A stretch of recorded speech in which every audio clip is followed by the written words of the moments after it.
Whoops.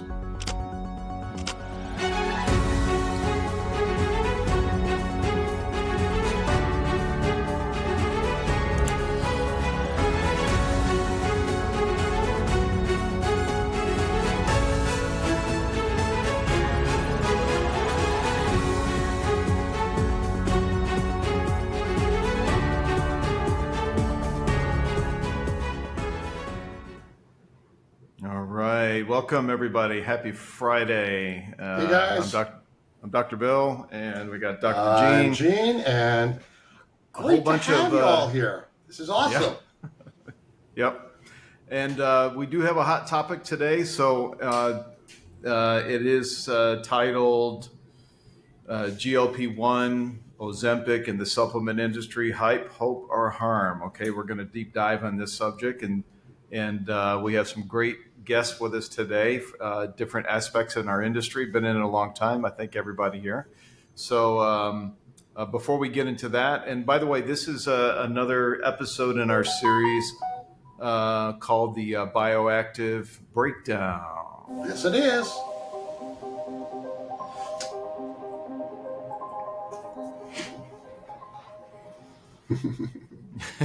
And so what is that? We deep dive on a subject, and that's when we have guests from the industry to come in and experts. So Gene, let's introduce our panelists today. You want to start us off? Okay, sure. Well, we have Dr. Jacqueline Jacques, naturopathic physician, wellness industry expert, obesity specialist, and vocal critic of natural Ozempic claims.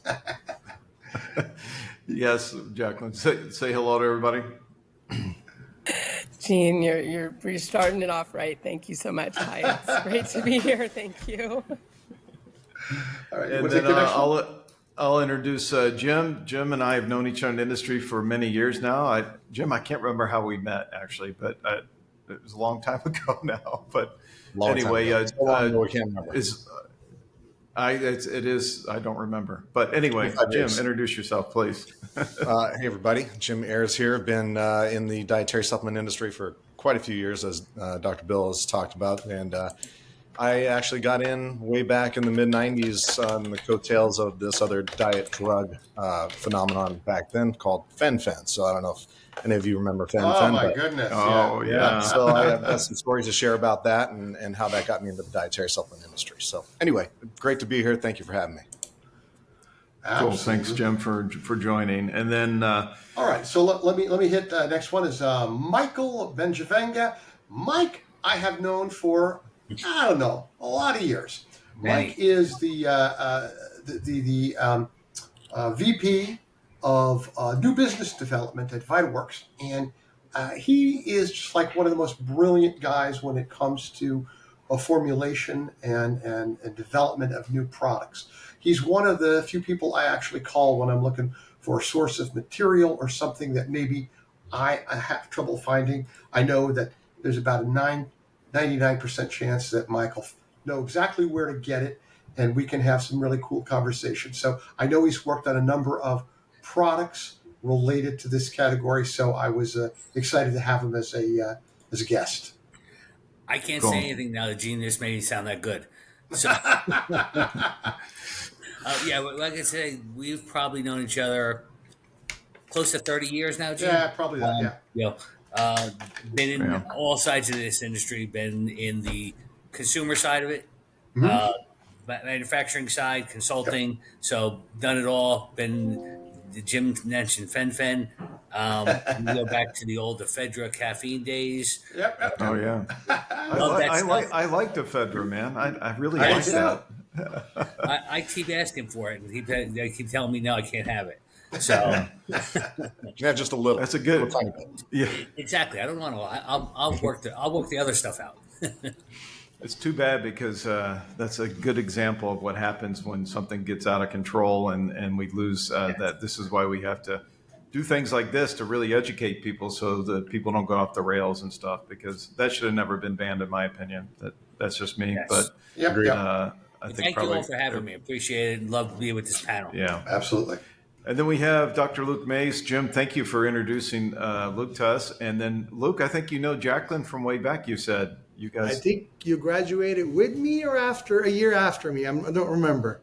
I think I remember you from NCNM. 97, Luke. So 96. Wow, A year yeah, look at later. that. we were right there together. Yeah. We've all just aged ourselves. Thank you so much. Well, I have good news for you, Jacqueline. You are definitely the youngest looking one of the batch here. You probably are the youngest one. Yeah, you are. For sure. And Luke, tell us what you do. You're with a lot of things. So My background is naturopathic medicine. I'm also a chiropractor. My focus has been functional medicine and botany and classical homeopathy for 30 years. 12 years ago, I fell in love with a tree and ended up in Africa, passionate about gut health. I discovered baobab, this magical tree that grows in the African savanna, and found that it greatly benefits gut health and blood sugar. So that's my passion, connecting trees to health and preserving biodiversity. very cool. And that's timely too, with all the advances in microbiome research and all that. So that's very cool. It's a fascinating field. Fascinating field. Well, let's kind of set the stage here. Gene and I will kind of do a quick overview of. First of all, what is a GLP-1 receptor agonist? Gene, you've seen the drugs out there, Ozempic, Yeah. Wegovy. Yeah. So for our audience, what's you're the expert in this. What is that? What does that mean? GLP-1, glucagon-like protein, is a something that our body makes. It's this protein our body makes, and there's receptors for it. And it plays a number of different roles in our body. When it hits in the receptor and hooks onto the receptor, we call it a receptor agonist. Now, there are GLP-1 itself, and then there are drugs that are not GLP-1, but they bind to the receptor, so therefore they're a receptor agonist. In fact, some of the drugs bind to the receptor in a much stronger and more meaningful way than our own GLP-1. And the result of that is often something, originally it was for really looking at glucose, looking at certain blood lipids and helping in that area. And certainly there's data to show that. And then they were discovering, hey, this actually works pretty well for helping decrease appetite. And then it kind of went ballistic and people went crazy over it because, in fact, it was very, very effective for the vast majority of people in reducing appetite. It helped to reduce gastric emptying, so food remained in the stomach longer. You felt full longer, had a greater sense of satisfaction or satiety. And, it worked, as I say, for a lot of people. The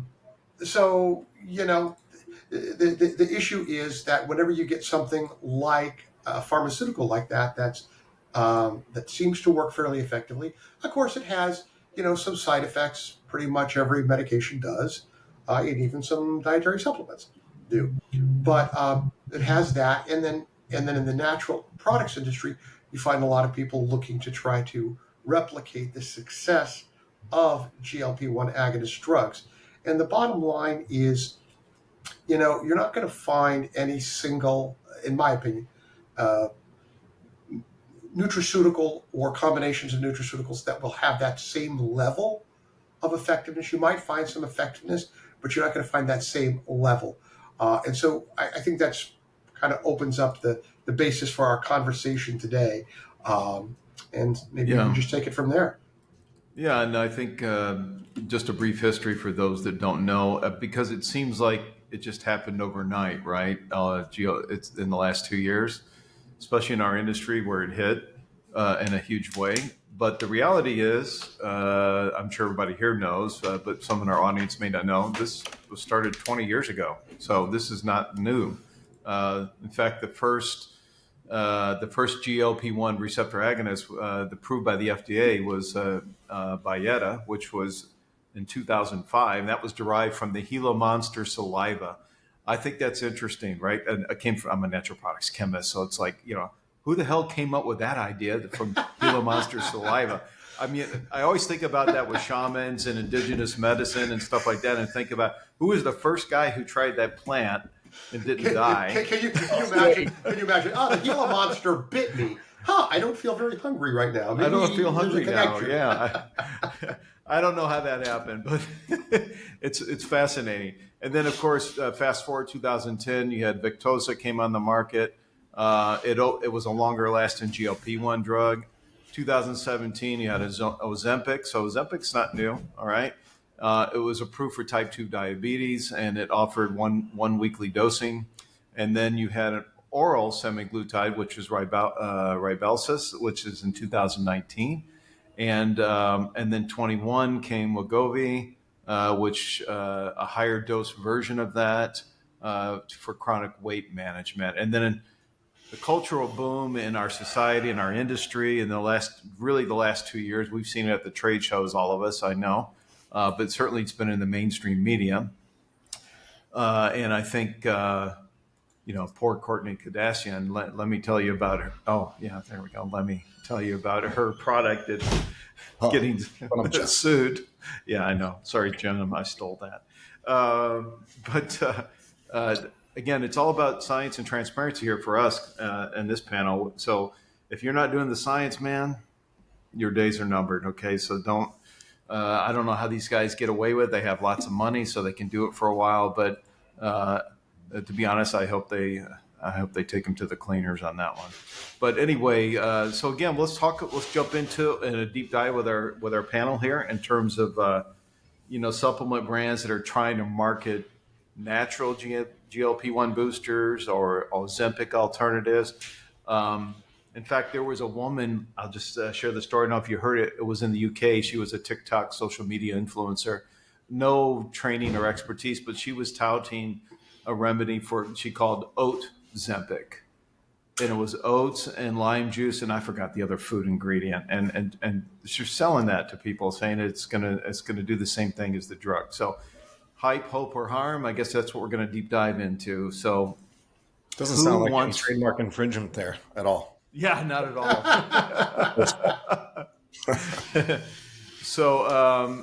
So let's dip into it with you guys. You each have your own perspectives, I know, from what you do in the industry, but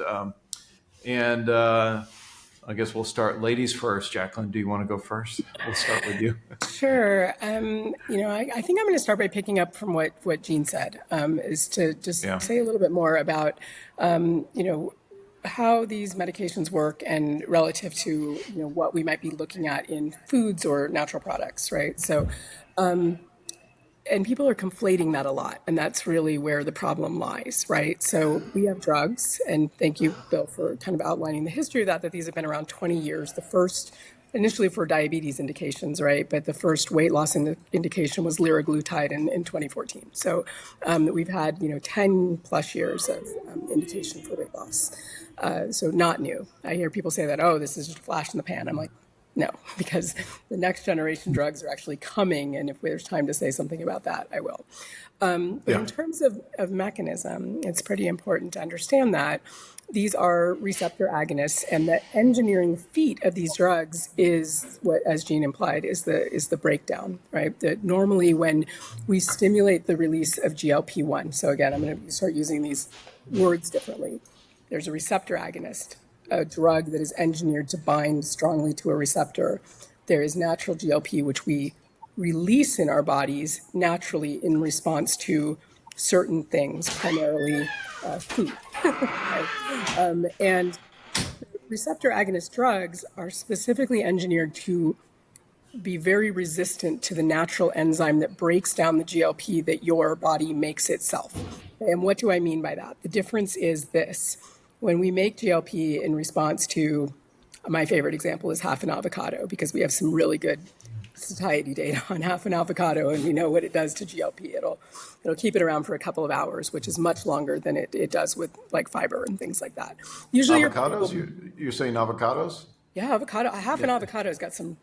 That's what I tell people who show me New herbs. I had Does your herb work better than half an avocado? Because if it doesn't, I'm going to eat half an avocado because I like avocados. well, I ate a whole avocado this morning for Double, breakfast on my avocado toast. double the bonus. But your body breaks down GLP really quickly, like usually within minutes. That's usually how quickly it breaks it down. It's very, very fast. If you're consuming like half an avocado, it's a little bit slower because that transits more slowly through your gut, right? It takes more complex and harder to break down. And so our bodies are doing this almost every time we eat, in response to fiber, in response to bitter foods, in response to fats, in response to sugars. Like we are releasing and breaking down GLP all the time. So it's not surprising that we have natural products that do this, because most of our natural products are food derivatives, right? That is what they are in some essence. GLP receptor agonist drugs, the reason that you only have to inject some of these once a week is because they break down in 7 or 8 days. Okay, so I just want to point out the time difference in that of a few minutes to a few hours to a week. It's very substantially different in what's going to happen physiologically in terms of the sustained mechanism of action. So functionally, what they're doing in greatly improving insulin sensitivity is really the primary thing, slowing digestive function all the way through. So more slowly your food transits through your gut, the longer you stay full. It's kind of basic, right? Things move out of your stomach and gut real fast. You feel hungry sooner, right? And improving satiety. So they actually work in the brain.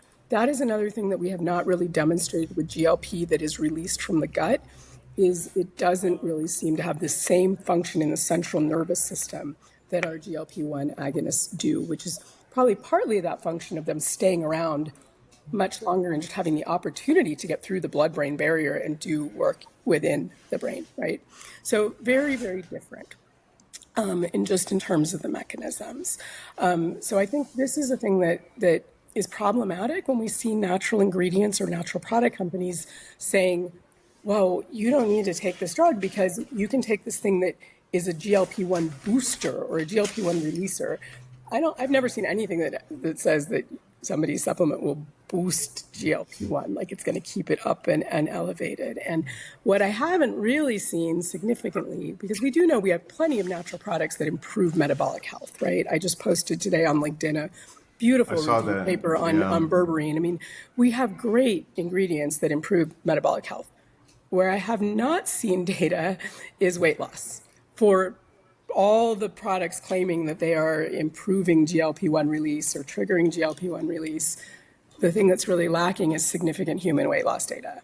And if you can't be better than, really honestly, if you can't be better than 6 or 7% weight loss, and remember, our studies on GLP drugs go not just 12 weeks or 6 months, they are going years. We're out to multi-year data because, to your point, Bill, these drugs have been around 20 years. Yeah.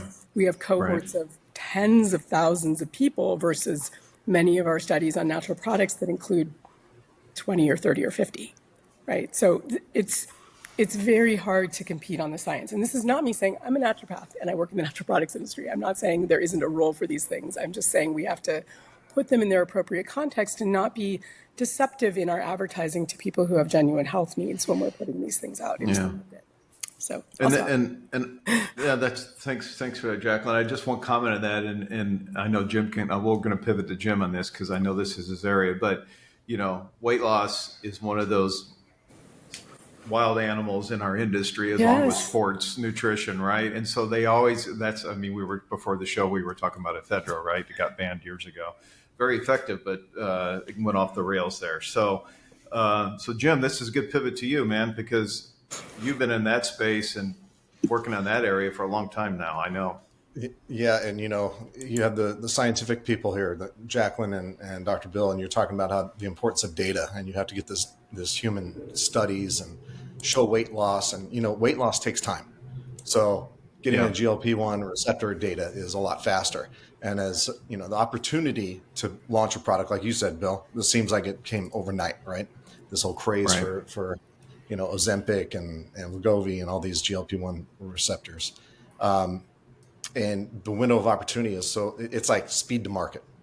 As a marketing guy, by the way, speed to market is so critical. So that data takes a lot of investment and a lot of time. It should be done, absolutely. But that's why we're having this discussion today. There's a lot of confusion in the market about Right. what's doing what, and can you prove it out? And I agree 100%. You have to have clinical data, and there's a lot of products out there that are doing, the ethical thing, and they're putting clinical doses of specific ingredients in the products. That doesn't mean in combination that it's clinically proven out, but there's kind of a responsibility of the marketers out there as well to not mislead the public. You're right, Jacqueline. I don't think there's any dietary supplement. I don't think there's any food that's going to work as well as GLP-1 agonist drugs. I've been in this weight loss space for a long time. It's like I said, I got in on the mid 90s during the fen craze. As a matter of fact, I was on the dark side for a while. So I was a general manager and minority owner of a private gym. So I've always been in health and wellness. And our gym business was getting crushed. People were popping these pills. They're losing weight. I call it forced discipline. It's like you're not earning the discipline. GLP-1 squashes hunger. Fen was phentermine and fenfluramine. Fenfluramine was the one that was recalled. But our business was getting crushed. So what do you do as a marketer? You pivot.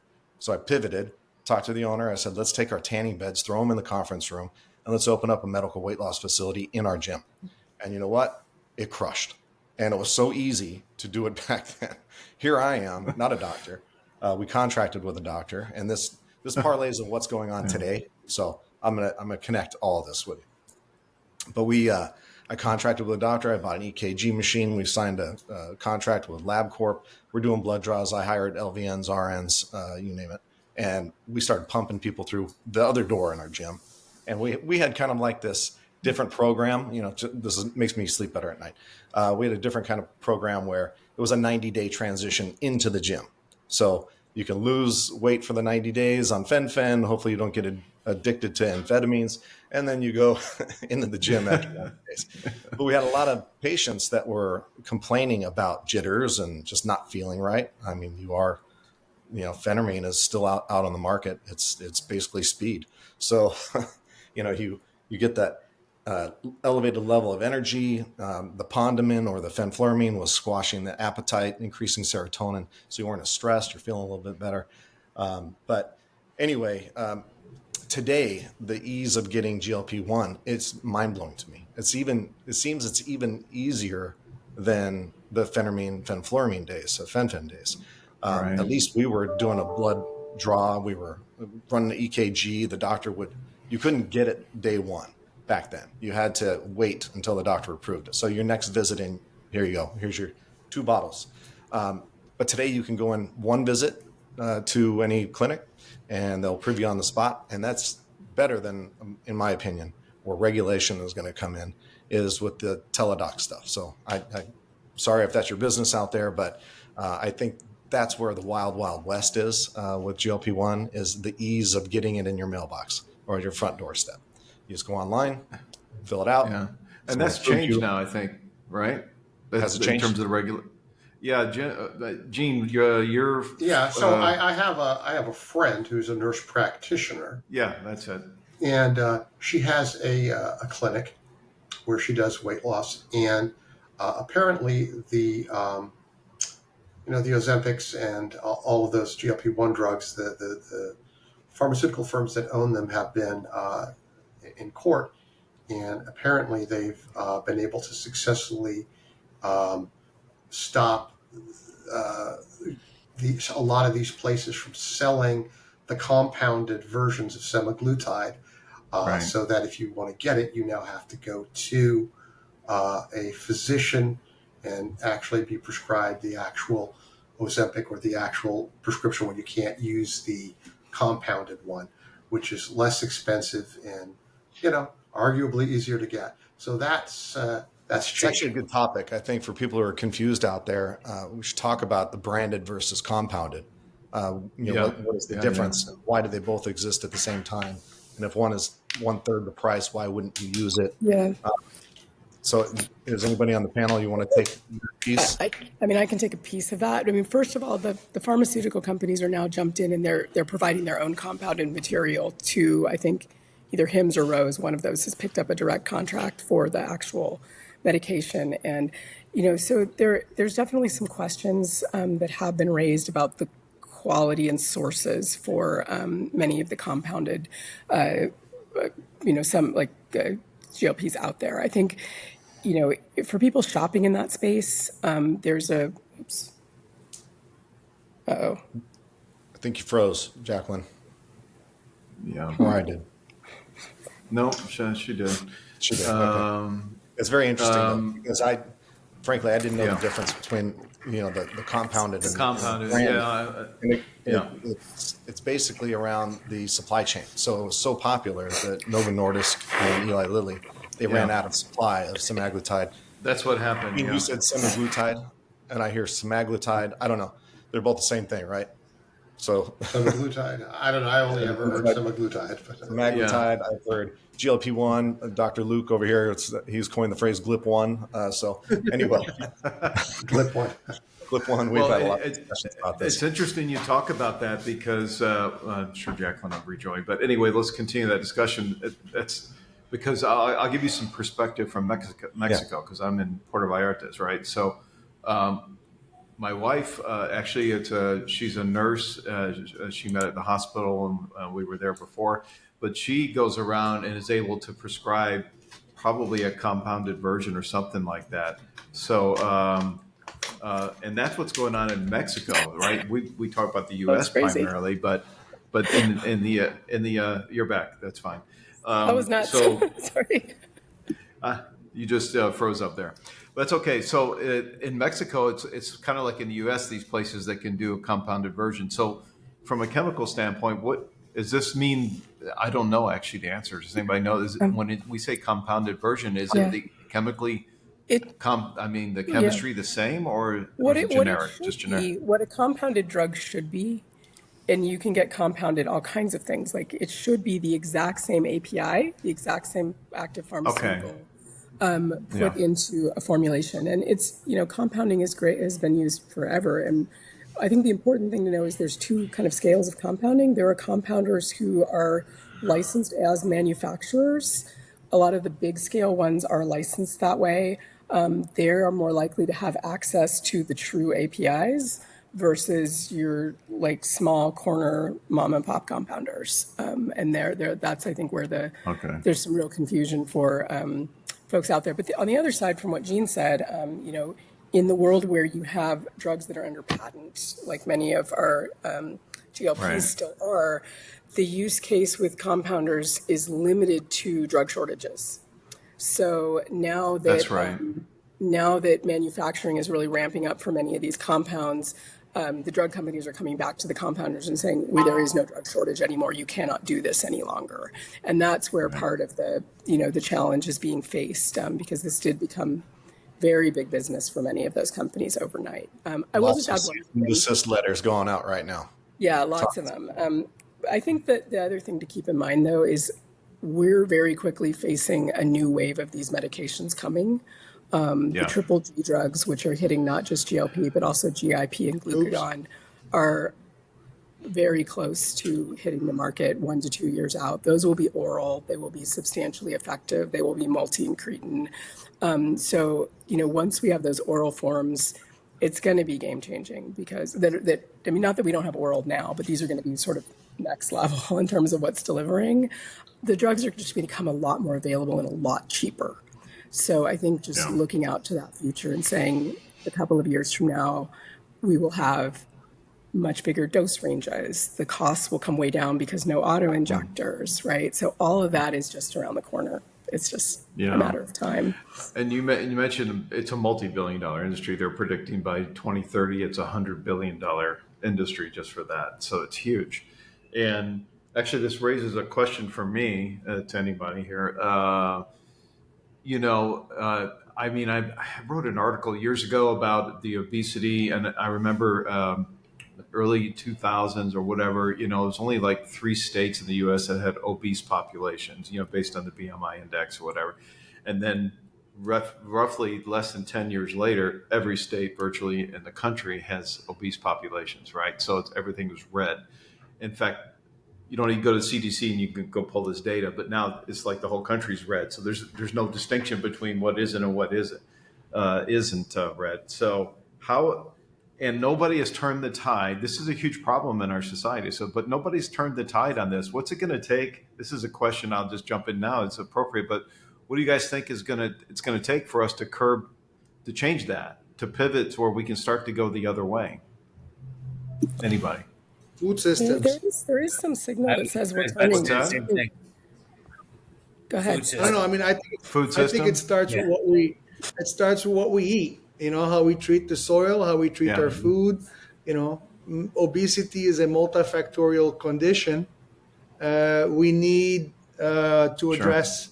While this GLP medication works and does amazing changes for people, as a naturopath, you know, look at the body as an environment, and we have to improve the terrain and support that first with our food, and then with maybe more concentrated products from the natural products industry.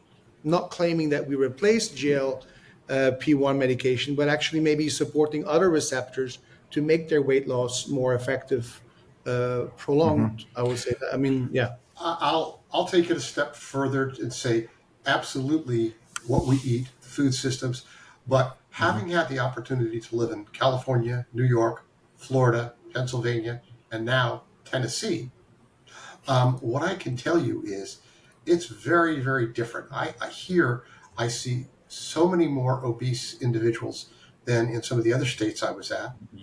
And, you know, my wife and I, and all my friends know, we go out to karaoke all the time, and you see people there at the restaurant, and you see what they're eating there compared to when we were down in Florida and what they were eating. And, you know, their their dietary practices are just not good. And in any conversations that I have, I come to the realization that many of them don't have a clue how they're really supposed to be eating. I think that some of us were raised in a way where we've got a better idea of what to eat and how to eat, or maybe our state and our education system when we're younger does a better job teaching about that. But I think we need to, on a local and a state basis, not just a national basis, do a better job teaching people what they need to know. I mean, people just don't know. There's a young lady that I know who, grew up very in a food insufficient environment, and she's not overweight now, but she never ate vegetables. She never ate any of these things because she just didn't have it available to her, and doesn't know what you're supposed to do to eat right. And so I think that's a big issue here. I mean, here we're dealing with an extreme drug with an extreme impact. That yes, you lose weight, but at the same time you're losing muscle mass, you're losing non-fat mass. That's very poorly affects longevity and quality of health and long term. Yeah, Jacqueline, you had a comment. All right. I just like to emphasize, and with all respect to my colleagues here, the loss of lean body mass is consistent across all forms of weight loss. We're blaming it on GLPs right now, but for those of us who've been around, Jim, you've been around, right? Fen, same thing. Very low calorie diets, same thing. Bariatric surgery, because I worked in that space and built a business there for 10 years. Same thing. Yeah. It is agnostic. There is a very consistent, calculable amount of lean body mass that people lose when they lose weight. And it's our job to counsel people of how to prevent it, right? Unless you are doing something active to stop the loss of muscle and bone, because bone is lean body mass also, we can't forget that. It doesn't matter how you're losing weight. This is not an effect of the drugs. This is an effect of weight loss and what happens to the body when we lose weight.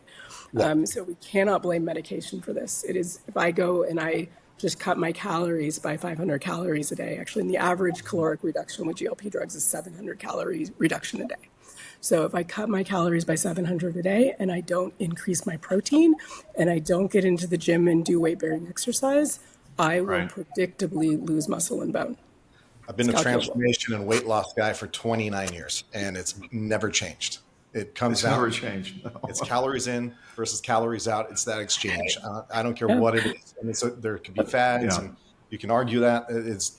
It's indisputable. It always wins. Calories. In our industry now, like one of the things they don't take into consideration, I don't think, is body mass index. They're Yes. all on this height and weight chart, so they're not giving us real data to begin with. And then everybody just start moving.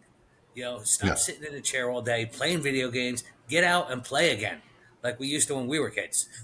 Oh yeah. Been No, watching I mean we podcasts did. for an hour. Wait, hold on a Yeah. second. No, Hey, watch the hey, hey podcast. there, Joe. Watch the podcast.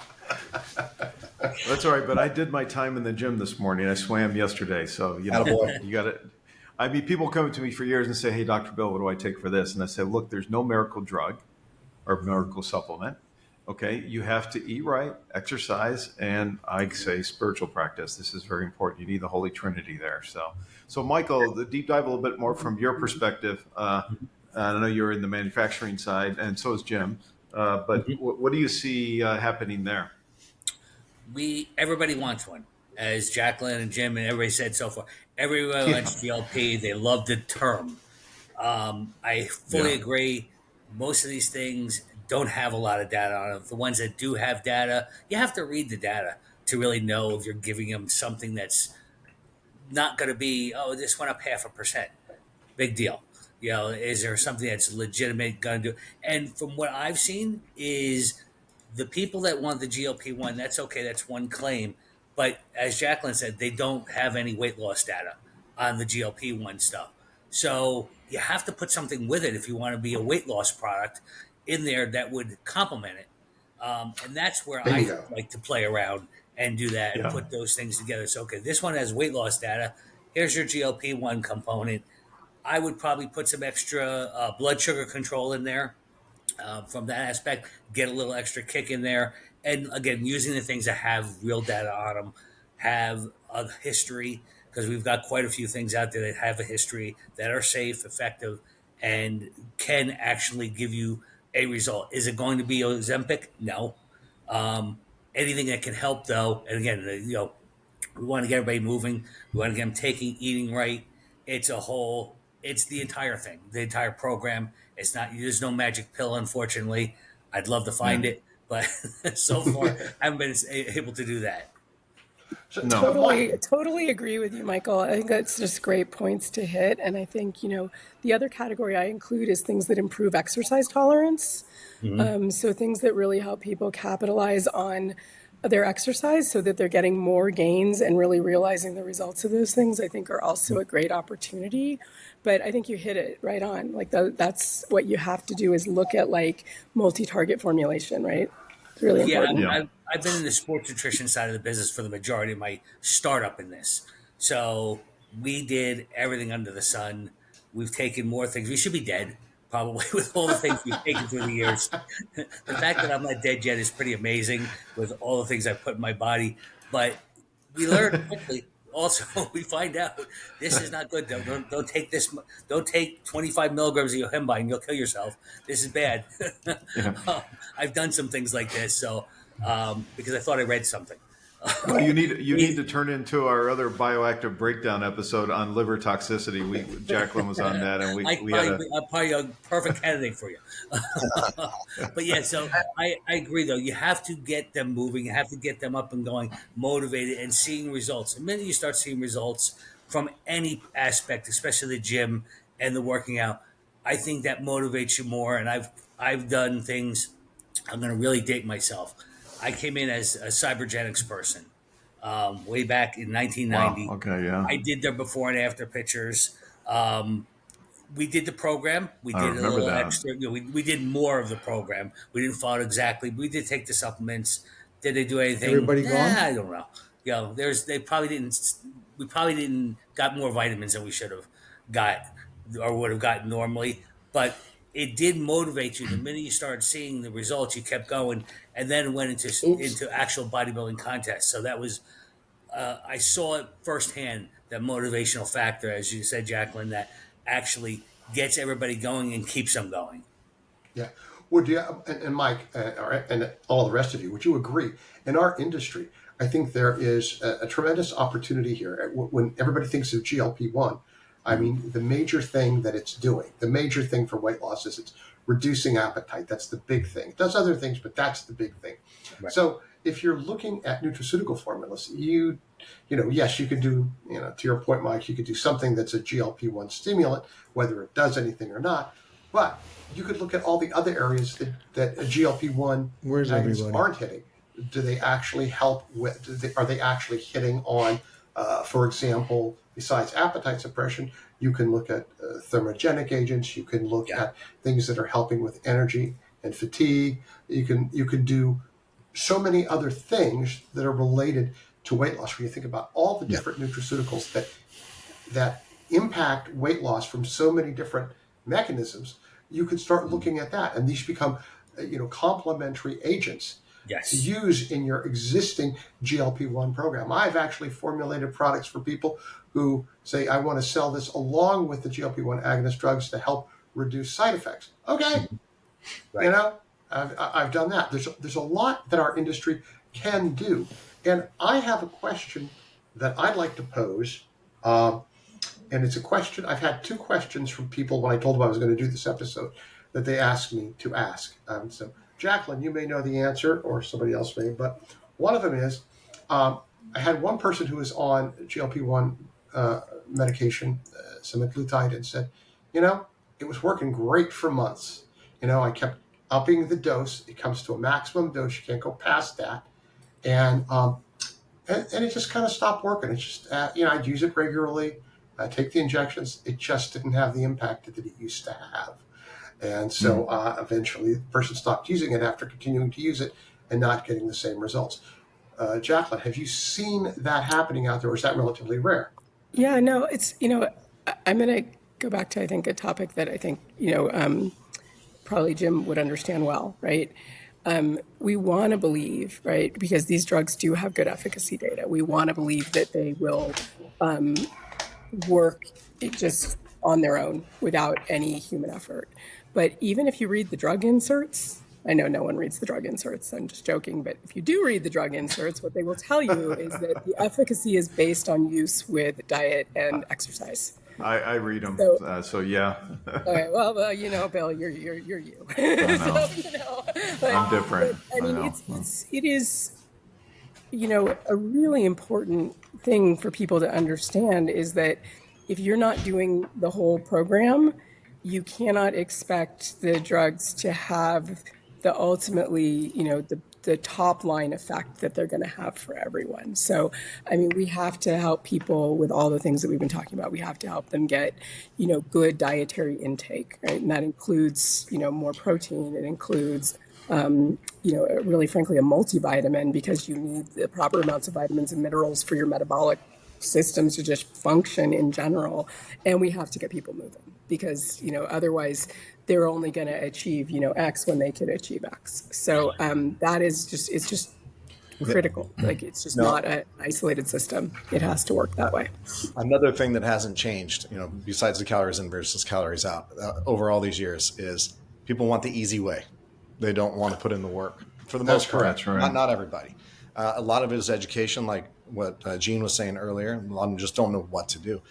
I have a unique experience having the gym side and then the pill side, right? And being Right. in one building. And it was very interesting. So the more overweight or even obese that new potential members were, I used to do the tours. And the entrance to our gym, we had like a cardio room and then a hallway. And then at the end of the hallway was the gym, the weight room. And I'd get to that doorway and they would stop. And I'd be, you can come in. Oh, no, I can see it all from right here. They were uncomfortable right there. And I knew, damn, I'm not going to sign this person up. But so when I had the other easy way, you know what? We have a weight management clinic. If that's your goal, we can get you going over there and then get you in here. But it's the mentality. There's an intimidation factor. Yeah. There's a lack of, what do I do? I've been very fortunate to be a part of some excellent companies in this business, excellent brands who really care. And so I've traveled all over the place, educating, motivating people to a healthier lifestyle. I've been very blessed to help multiple people lose well over 100 pounds. It's been amazing. Like, the feeling of standing inside their old jeans with them is, and I know that sounds weird, but it's crazy. I mean, it's just like, wow, good on you. You mean literally? Literally. I'm saying There are literally. pictures of me out there, of me standing in a pair of jeans with the person. Yeah. No kidding. It takes a lot of motivation. It takes Yeah, I would always it do Q&A after my presentations, and my presentations were just like what I was saying earlier. calories in versus calories out. I used to travel with samples of, okay, here's what 10 pounds of muscle tissue looks like, and here's what 5 pounds of body fat looks like. Michael, to your point, the BMI, right? And I'd go even further than BMI. I'd go what I call a BCI, Body Composition Improvement Index. Yes. So Yeah. what I would do when I did transformation studies and just groups of, getting testimonies and all that stuff, I would always not just measure the scale. And everybody out there listening to this, if you're on GLP-1 and you're really focused on weight loss, look at your body composition. Look at the inches that you're losing around your waist. Look at your energy level. How are you feeling? Are you feeling skinny and jiggly? Well, it's probably not a good thing. You need to do something to increase your lean tissue. But anyway. The skinny fat people. Yeah, skinny and jiggly. Yeah, skinny and jiggly. The scale can lie to you because you'll see that number go down or even go up. If you're doing the right thing and you're increasing your lean tissue over time, it's going to lie to you. I would take the amount of body fat lost plus the amount of lean tissue gained and then combine them. So if you gained a pound of muscle and you lost 4 pounds of body fat, then you have a 5 pound improvement. So don't look at just the 4 pounds on the scale. So anyway, everybody out there, don't just rely on the scale. Don't weigh yourself more than once a week. And even if the scale goes up, don't give up. Just make sure to stay on the path. But so many people will come up to me and go, I would talk about calories in versus calories out. And they go, Jim, I just can't lose weight. I'm only eating once a day. And I said, okay, tell me about that once a day. When are you eating? What are you eating? So they would always say, I don't eat until dinner. Okay, cool. So your body's going into starvation mode the whole day, and then you load up with the calories when your metabolism's slowing down. And we are hunters and gatherers. So if we have a good day out there, we slay that buffalo, and the whole tribe eats really well, and we take in way more calories than we have. The body stores it as this easy stuff, this body fat, right? Some will go to lean tissue depending on what you're doing on your breakdown of those tissues and repair, but it goes to body fat because it's easy for the body to break down. But when you're starving your body, this is going back to what Dr. Luke was saying earlier about the muscle wasting and what you were saying, Jacqueline, about you're starving your body. So when your body is not getting the nutrients it needs, it's going to get the nutrients that are stored. And it's not stored in that loose, jiggly stuff called body fat. So I wanted to make super accurate. I agree, Jim. I wanted to make a point regarding my earlier question. I had also kind of had an answer to the question, but I wanted to see what everybody had to say when somebody's using a GLP-1 agonist drug and it seems to have lost effectiveness. There is one phenomenon known as GLP-1 receptor desensitization, where the receptor is desensitized. You find it in more than one type of medication. And when that happens, it's just not doing the job that it used to do. It doesn't happen to everybody, but it does happen. And because it does happen, one of the things that I see in our industry is that makes for an opportunity if somebody is formulating products to go beyond just GLP-1. And so that's something that I think that we should keep in mind. It works really well for a lot of people. It works really well for a lot of people on an ongoing basis. And for some people, it doesn't work really well on an ongoing basis. Their receptors seem to become desensitized. And the reason for that, I just want, the same thing happened to my wife. It was working for a while, boom, boom, boom, boom. And, it was getting her in the pool and then the gym and all that kind of stuff. Jim, I have the same talk with everybody, calories in, calories out, and not eating late. Do you know in the Mexican culture, they eat dinner, they eat again at like 8 or 9 p.m. It's like, no, don't eat at 8 or 9 p.m. before you go to bed. That's what it was like in Barcelona for Vita Foods. Everybody eats dinner at 8 or 9 p.m. I'm like, oh my God. On the plus side, though, siesta, right? They nap. I'm all into I'll take siesta. I didn't get to take a nap. I had to work. No siestas here. You got to look at yourself like your bodybuilders where you ate 6 times a day and you just had to keep shoving food in your mouth. So look at it that way. The intermittent fasting people are cringing listening to this right now. Well, I've been doing intermittent fasting for years, and that's been very effective. So, and there is real research around that in terms of how you do that. But it's going right back to what you said, Jim. It's forcing you into a program where you're eating in that 8 hour window, and you're forcing your body, because when you eat all the time, your body doesn't have a chance to repair cells, that sort of thing. And so this is a way to detox all that stuff, and it does have some benefits there. I want to pivot to our next section here and talk about some ingredients. And Dr. Luke, I wanted to bring you in on that. Are you there now? Well, we can hear you. Yeah, me. I don't know if you disappeared or I disappeared. I don't know. I'm back. I don't know. You're back. We were all still here, but you disappeared. Yeah. Okay. I don't know if it's showing on your screen, but I have two screens for you. One's black and one's not. But anyway, so let's talk about the ingredients out there. Okay, let's touch on that. And Gene, you started to say this earlier in terms of, and Jacqueline, about ones that are really supportive for metabolic health. Let's kind of frame it in that discussion. And so just I pulled some data, the recent data on, what do you call it? A few ingredients out there. So berberine is probably the number one that comes to mind, right? That people think about. And the thing with berberine is there is some clinical research, but it doesn't. Its mechanism of action is not by GLP-1 pathways. It's AMPK activation. So there's no direct GLP-1. There's some recent research on polyphenols, but this is preclinical early stage evidence on phenolic compounds that may stimulate GLP-1 secretion. Okay, that's another one. There was a recent paper that was published about an AI-driven study that actually identified 2 plant extracts, which have not been named yet. So this is early stuff. So what they were doing, they were taking this program and trying to screen botanicals and finding components that might be GLP-1 agonists or have potential for that. And then of course, but that's pretty much it. I mean, there's more ingredients on the metabolic health supportive side. And I think, Dr. Luke, since this is you're working in this area quite a lot, I think with all the research of microbiome and the gut, this is definitely a factor in nutrition, of course, and how that affects ideal body weight and all that. I'm actually taking a postbiotic. I forgot if it's ADM or whatever. I can't remember the name, but it's I don't have the bottle in front of me, but it's got clinical data that shows reducing visceral fat, which is the hardest fat to lose.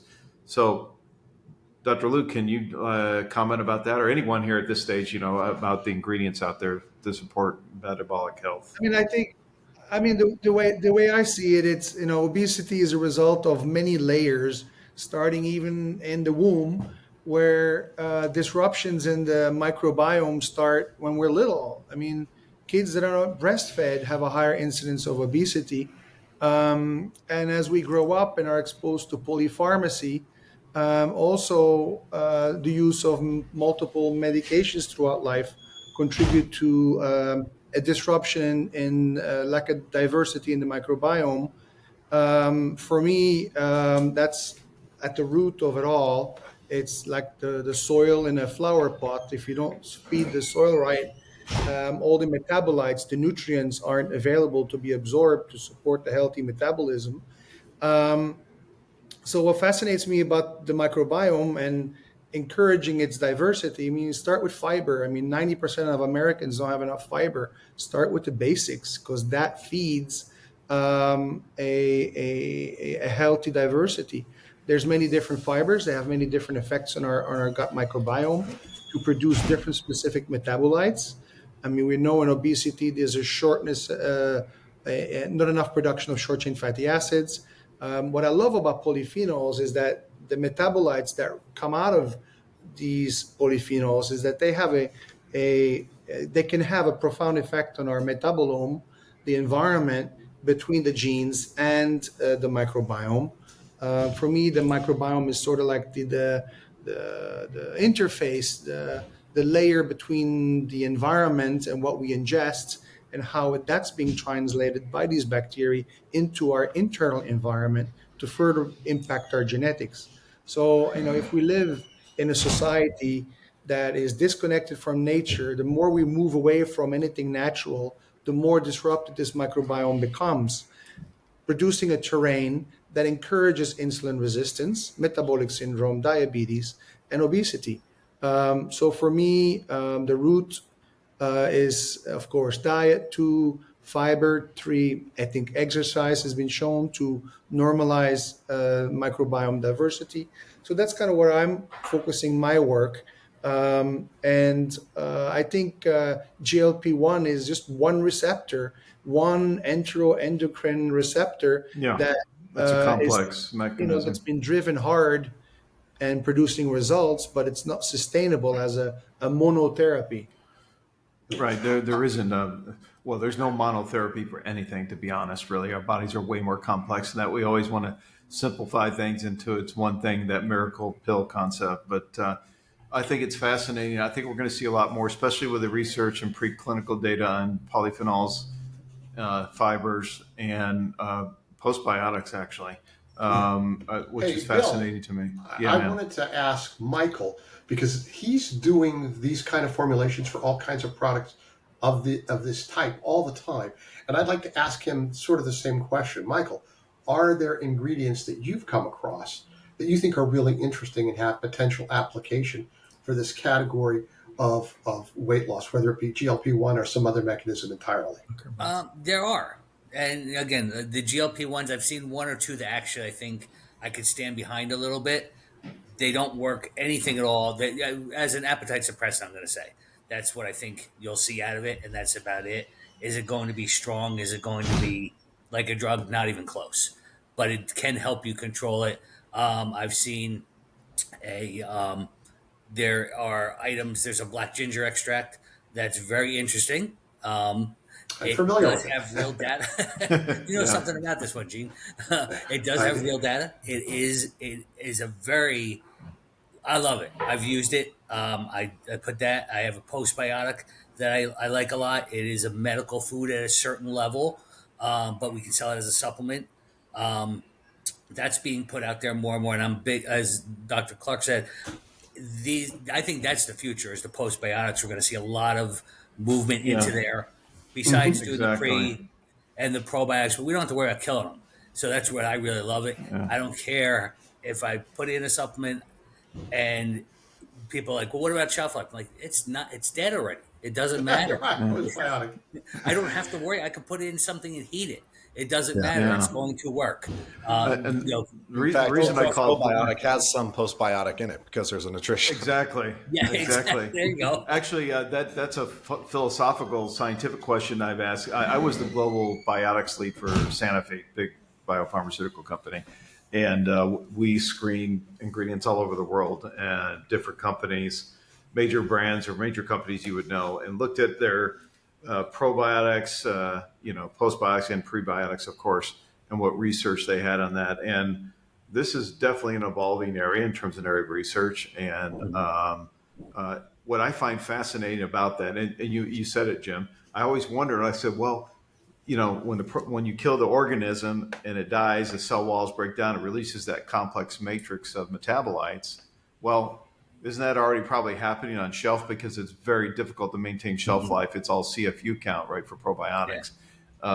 So for sure, there's some, and I forgot who it was. Somebody's at some university was actually researching this to try and figure out if there's a way to measure that or a metric. But the reality is, you probably have some postbiotic in any probiotic that you're taking. Yeah. There's no question about that. And And that's why you have such huge overages when you're putting them in Yeah. there. If you want a 2 year shelf life on it, you're overloading these 400% a lot of times. Yeah. So yeah. by the end of that shelf life, you got a lot of postbiotic in there. So I actually think it's really the postbiotic that's doing the work. Okay. So it's the chemistry in there. I think about the chemistry. Can you analytically measure that? No, it's too complex. But You can measure. You could measure a flow cytometer will actually measure Yeah. probiotics and postbiotics because it picks up even injured bugs, so they can pick up everything. Now, can they tell you what's better or Yeah. not? That no, but at least you can measure and see what's there and Yeah. see the total CF or I don't want to say total CFU count. The Yeah, total I- count of Bill, bugs. know what maybe you're- you should launch a probiotic product, and then the directions for you say start taking this 1 month before expiration. There you go. They work Maximum better. efficacy. But you know what? It's even more complex than that. Then you've got, if you take the genus species at that level, then you have a lot of companies have their specific strains that they branded. And let's just take Lactobacillus brevis, okay? That's pretty common lacto species, genus species. Well, I actually worked with Sapporo, the beer company. They had a ton of research on their postbiotic for sleep, deep sleep, actually, and good clinical data on that. And they had a way of testing it to measure the batch size to do that. I can't hear you, Jacqueline. I have to go. I'm so sorry. I have Oh, a no. meeting with my attorney at the top of the hour, and I've got to run to that. I'm so sorry. That's okay, Jacqueline. Thank you so much for okay. joining us. Okay. Thank All you, right. Pleasure Jacqueline. meeting Pleasure, you guys. Thank you so much. Bye-bye. And well, anyway, we could probably go on and talk about this. We probably should wrap it up, but I figured it'd be like an hour 15 on this. But for me, it's really interesting because I think there's a great opportunity in terms of research in that area. Because what I found was there was actually specific genus when we screen ingredients all over the world that were specifically strains for mental wellness areas, so sleep and mood and stress, but not for digestive health. But they didn't work in that. And maybe some of that is kind of forced because they were studying as a primary outcome stress, for example. And then a secondary endpoint, they saw benefit with sleep. So it depends where they're targeting that research. But I think as we go forward with this and understand more how important the diet is and all that, Dr. Luke, I think we're going to see more and more research that's going to help maybe get us to a more better approach to this than the miracle pill thinking. Will we ever overcome that, Jim? I don't know. Everybody wants a miracle pill. Everybody wants an easy out. But I think that natural products industry has something to offer that we can stimulate 100%. And consider all the other receptors to make the treatment maybe more effective by addressing, for example, bitter receptors or ghrelin or glucagon receptors. So I think there's a lot more we can do and provide our patients with a much more rounded approach, maybe with a companion product that will enhance the efficacy of these medications and reduce the side effects. As professionals in this industry, we should all realize that the GLP-1 train has left the station. And if you stand in front of it, you're going to get mowed over. So you might as well hop on board and help as many passengers as you can. Yeah, I like that analogy. And that was actually to kind of wrap it up here. I was going to ask for any final thoughts from everybody. If we can just go around the screen here. Start with Luke. Jim, what's your final thoughts about this? I think you just said it. The train's left the station, right? Yeah, there's a lot of opportunity. People are always looking for the easy way, and let's face it, and there's tons of celebrities out there that have these transformations. Just look up GLP-1 transformation celebrity on Google, and you'll see them all pop up. The influences out there. There are not only people that really need it, but people that don't need it are on GLP-1 too. These micro dosers out there. People are skinny as a rail. I've spoken with celebrities that are on GLP-1. I was like, why are you on GLP-1? Oh, it makes me feel better. It keeps me in control. I'm microdosing. So there's people that are kind of like closet users. They are severely overweight, and they're like, hey, you know what? I'm taking GLP-1, and they're having great success. And then there's microdoses out there. Whatever it is, I think people should be very conscious of what their goals are. Speak with medical professionals when you're on this. Seek the guidance. Talk to nutritionists too, because sometimes medical professionals don't even really know. Look for products that are going to help you along the way for a long, successful journey, and be willing to not just have forced behavior, but install new behaviors in your life. A couple tips real quick, okay? For this is my number one tip that I always give people. 2 o'clock carb and starch cutoff time. After 2 o'clock in the afternoon, go to proteins, raw veggies, that sort of thing. Stay away from rices and breads and that one discipline. When you go to the grocery store, take the furthest spot in the lot and walk more steps to the store, more steps back. bring your cart back, and then go back to your car. Less possibility of getting your car dinged as well because you're parked where nobody else is. So just look for opportunities to, increase Yeah. physical activity, even if it's not going to the gym and that sort of thing. But my final thoughts on GLP-1, this one I think is here to stay. So it's not like fen-phen. Fen-phen was recalled because fenfluramine was it was only one company that had it. Right. Now there's multiple pharmas involved in GLP-1, a lot of development on different new deliveries on this product. GLP-1 is here to stay. So we might as well adapt our businesses to see how we can help people and just really focus on that, not the biz op. Let's help people. Cool. Yep, I agree, man. Mm-hmm. Michael, Thanks. what's your final thoughts on this? I totally agree with everything you said. Only thing, Jim, I think you forgot on the shopping cart. Stay on the outside of the shop of the supermarket. Don't go on the inner aisles. That's where all the garbage is from your That's true. eating. That's true. I It's say so true. same thing. This is here. Let's utilize it as part of the program. We can make multi formulas that are multifactional. They hit different areas. They hit across the board. I agree. There's no single one great pill. As much as we want it, we have to look at the supplements the same way and say, hey, you know what? This meal replacement may help me if I'm on GLP-1. It can have a full vitamin. It can have my protein, fiber, good carbs. You can put polyphenols in there. All these different aspects you can add into there. That can just be a single meal replacement. You can use it whatever time you use it later in the day. Lower carb version of it. I think this is the way to do it. Like have it so it's across the board. You can't do it all in one product. It'd be great if we could, but I think there's multiple ways. As Gene, I think said it was support systems along with this to make it, and then again get up, move, go to the gym, do all the normal stuff that we've talked about all this time that we know works. Dr. Luke, how about you? I agree with it all. I just recommend management. Work with somebody that can guide you and provide you all the right tools to make your journey more effective. I often have seen people just maintaining the same diet, haven't changed or their exercise program. So yes, I agree with everything you say. It's just another tool in our box to help people feel better about themselves.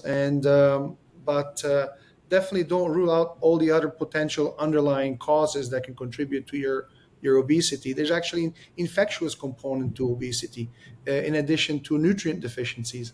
There's mental emotional components. So I think it needs a comprehensive program, and GLP-1 is just a piece of the puzzle.